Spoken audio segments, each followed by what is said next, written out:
सतसाहेब जगतगुरु तत्वदर्शी संत रामपाल महाराज जी की जय हो। पूर्ण ब्रह्म कबीर साहेब की जय हो।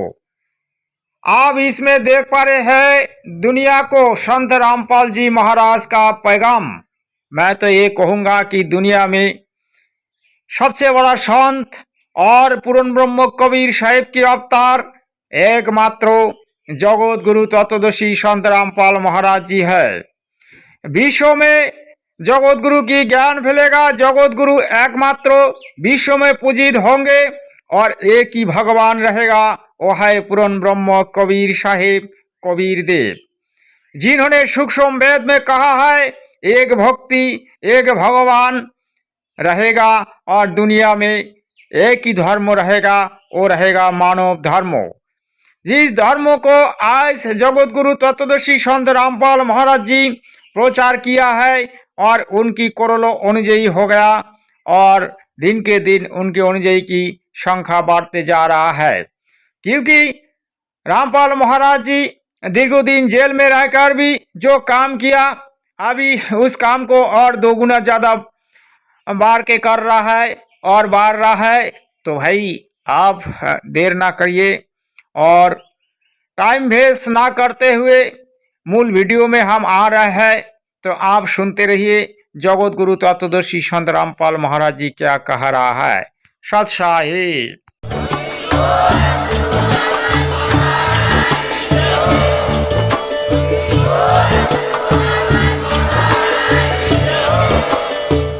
सतगुरुदेव की जय। परमेश्वर कबीर जी की प्यारी संगत को, विश्व की सारी संगत को दास का आशीर्वाद है। परमात्मा आपको मोक्ष दे, सुखी रखे, काल कष्ट से रक्षा करे। बच्चों, दास को बड़ा रस हुआ, बड़ी खुशी हुई। सभी सतलोक आश्रमों में, देश तथा विदेश में बढ़ चढ़कर भक्त आए, बेटा बेटी आए हमारे, और जगत के लोगों का उत्साह भी देखने योग्य था।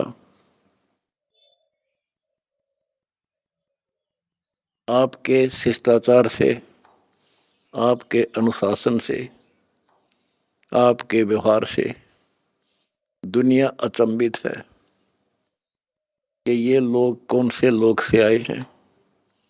इनका ऐसा आचरण, इतनी संगत होती है लाखों की संख्या में, और कहते हैं कहीं कीड़ी का भी आवाज नहीं आती।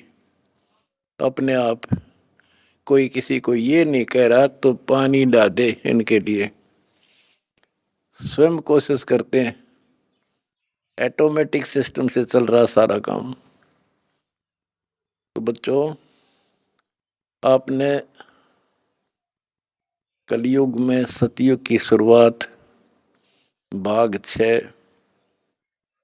विश्व में शांति तथा आपसी भाईचारा कैसे स्थापित होगा, ये वीडियो देखी। ये वीडियो नहीं, ये एक ग्रंथ है। दास पहले से कहता रहा था कि आप सामान्य आत्मा नहीं हो, आप बहुत ही गजब की आत्मा हो। और आज ये स्पष्ट भी हो गया। जैसे भविष्य मालिका नाम की जो एक पुस्तक है, उसको बहुत ही सटीक मानते हैं, और उसने यहाँ तक बता रखा जैसा कि वो भविष्य वक्ता की जो वाणी पढ़ते हैं, जो वहाँ के जानकार हैं, प्रचारक हैं, वो बताते हैं कि उन्होंने जो 600 वर्ष पहले कहा था वो आज सारा पूरा हो रहा है। उन्होंने यहाँ तक कहा था कि पुरुष से पुरुष विवाह करेगा, स्त्री से स्त्री विवाह करेगी। बगैर शादी किए ही लोग, स्त्री लड़के पुरुष रहा करेंगे। तो वो आज हो रहा, उस समय वो होगा परिवर्तन। तो ऐसी सटीक जिन्होंने भविष्यवाणियां की थी, उन्होंने फिर अपनी जीवनी बताई है। तो जिन्होंने अपनी जीवनी बताई है, औरों की बताई है जो कितनी सटीक थी, तो उन्होंने अपना जो बताया है तो वो इतना ही सटीक है। एक ने बताया कि मैं पहले सतयुग में कृपाजला नामक ऋषि था, फिर मैं नील बना, फिर सुदामा होया, और अब मैं अच्युतानंद हूँ। और फिर बताया कि मैं उस समय जिसमें वो अवतार उस 16 महाकला वाला प्रभु स्वयं धरती तरह पर होगा, अपने भगत विशेष की काया सृजन करके उसका स्वरूप बना के वो इस धरती पे होगा। उस समय हम फिर जन्म लेंगे, तब हमारा मोक्ष होगा। उन्होंने स्पष्ट किया कि उस समय जो उनकी शरण में आ जाएगा सबकी मुक्ति होगी।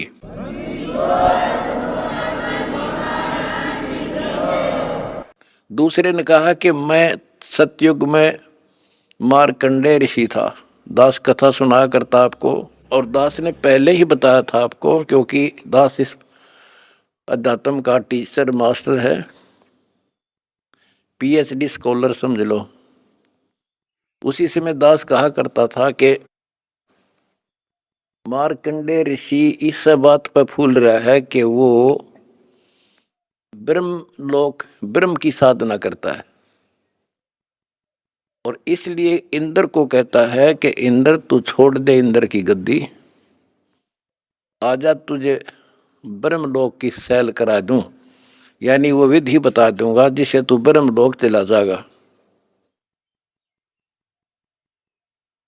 और मार्कंडेय ऋषि ब्रह्मलोक में गया ब्रह्म साधना करके, और वो फिर क्या बना? वो कहता मैं सतयुग में मार्कंडेय ऋषि था, त्रेता में हनुमान।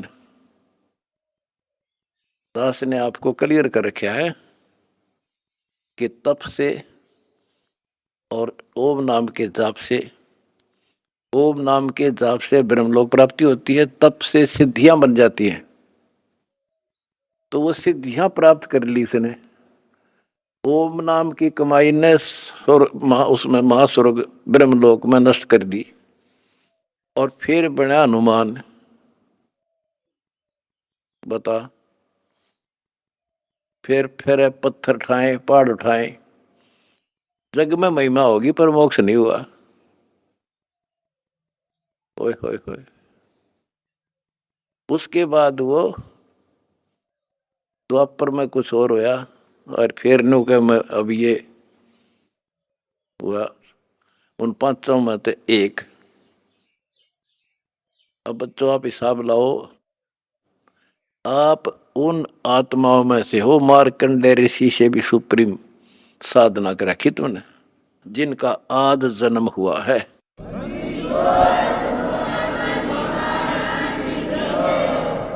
गरीबदास जी ने कहा कि नारद मुनि से केते वर्णो जो उधरे सो सतगुरु शरणो। इन नारद मुनि की के महिमा गाओ हो, इस जैसे कोई गिनती नहीं इनकी। जिसका उद्धार हुआ कबीर परमात्मा की शरण में आकर ही हुआ है। लख सूरा जूझ ही लख सावत दे, लख रीति जहान में तो सतगुरु सुना ले। आप वो आत्मा है, संबंध जैसी बेटा भी काट दिया परमात्मा के लिए, लेकिन कोई ना कोई त्रुटि बनी रही, चूक चाकरी में रहेगी, पार नहीं हुए। अब वो पीक टाइम आ गया बच्चों, अब आपको शिक्षित किया, ऐसे इतिहास समय समय पर आपके सामने रूबरू कर दिए, आप इतने दृढ़ हो गए हो, अब यह भूल कर नहीं सकते, मर सकते हो। मोक्ष प्राप्ति होगी, गारंटीड होगी आपकी, इसका जहाज भर भर का भगवान ले जाएगा।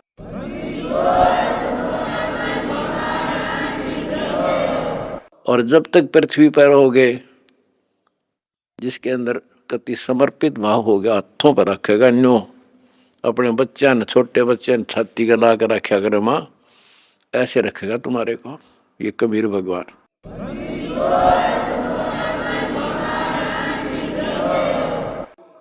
दास साहब को बार बार कहता रहा था कि भाई मुझे तुम जेल में ना समझियो, या गलती ना करना, थोड़ा टाइम दो, मना आउट दे टाइम थोड़ा सा। और तुमने भी दास की बातों पे विश्वास किया और दास को अपने साथ समझा, तो आज हम सफल हुए। इसमें किसी का दोष नहीं होता, उसने नो कर दिया, उसने नो कर दिया, उसने हमारे गलत मुकदमे बना दिए ना। हम तो वो कहते चोर ने नहीं पकड़े, चोर की माँ को पकड़े। एक लड़का चोरी करने लग गया तो राजा के पास ले गए, बोला भाई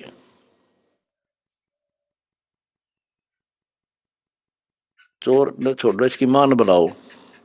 उसकी माँ को बुला गया कि जब ये चोरी करके लाया, पहली बार तो इसने मना कर देती, धमका देती, तो यो लाभानी बताती तो चोरी नहीं करता। बोला जी मैंने मना नहीं करा, मैं तो खुश होया करती इसने। तो उस माँ को सजा दी गई। तो यहाँ लड़ाई हमारी कबीर साहब की और इस काल की है। ये नीचे के तो काल खाम खाएंगे, कर्म बिगड़वा है। अब जैसे कहते हैं श्री रामचंद्र जी को वनवास के कई ने दुआ दिया। के कई ने क्यों दुआ दिया? नारद ने श्राप दिया था, वो होना ही था। के कई के करे, वो चोर की माँ नारद था, खुद बकवाद करी। पहले तो बाल ब्रह्मचारी पाक गया, तपस्या करने गया, पति मन जीत ली इंद्री। भगवान ने उसकी घिस काटी।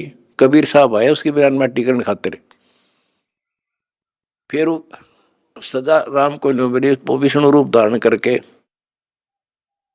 स्वयंवर होता देखा, वो पहुंच गया ब्याह करने वाली लड़की सुंदर थी। यू तो अपनी आई बरा था विष्णु, तो श्राप दे दिया भाई तू। वो विष्णु मान रहा था, उसने भगवान उसकी जान बचाना चाहता था, इसको अहंकार हो गया। तो कहने का भाव ये है कि नारद के कारण हुआ सारा। तो ये जो काल ने कर रखा था हमारे साथ, और परमात्मा हमारी परीक्षा ले रहा था। कहते हैं मोल्ला बैठा मोर्चे। प्रिय दर्शक, आप लोगों ने सुना जगत गुरु तत्वदर्शी संत रामपाल महाराज जी की महामंगल प्रवचन। जगत गुरु तत्वदर्शी संत रामपाल महाराज जी आज धरती पर जो अवतार लिया है, हम सबको मोक्ष देने के लिए आज उन्होंने धरती पर अवतार है। और उन्होंने हमारे लिए कितना कष्ट पाया, जेल में गया और जेल में जाके उन्होंने जो काम किया, ऐसा काम कोई नौकरी पाखंडी शांत नहीं कर पाया और ना ही कर पाएगा। तो प्रिय दर्शक, आप देर किस बात की? हम लोगों को मोक्ष देने के लिए जो महान संत, जो परमात्मा की अवतार इस धरती पर आया है, तो हमें उनके पास दीक्षा लेके साध भक्ति करना चाहिए और उनकी ज्ञान को देश दुनिया में प्रचार करना चाहिए, जो कि जगत गुरु तत्वदर्शी संत रामपाल महाराज जी की भक्त कर रहा है और किया है। तो आगे और भी तेज गति से हम लोग करेंगे, यही आप लोगों से प्रार्थना है। और जगत के लिए मेरा यही प्रार्थना है कि भाई आप लोग देर ना करें, जगत गुरु को पहचाने। जगत गुरु कोई मामूली संत नहीं है, पूर्ण ब्रह्म कबीर साहिब की अवतार है, परमात्मा की अवतार है। दुनिया में एक धर्म प्रचार के लिए, एक परमात्मा का भक्ति के लिए जगत गुरु ने आज हम सबको जो महाप्रवचन सुनाते हैं, जो सत्संग करते हैं, उस सत्संग को सुनना चाहिए। और शास्त्र अनुकूल भक्ति क्या है, भक्ति को अपना के सद भक्ति करना चाहिए। तो प्रिय दर्शक, आप चैनल को सब्सक्राइब करें, लाइक करें, शेयर करें और ज्ञान को जगत में फैलाएं। आपका परिवार की कल्याण हो, इसी कामना से जगत गुरु तत्वदर्शी संत रामपाल महाराज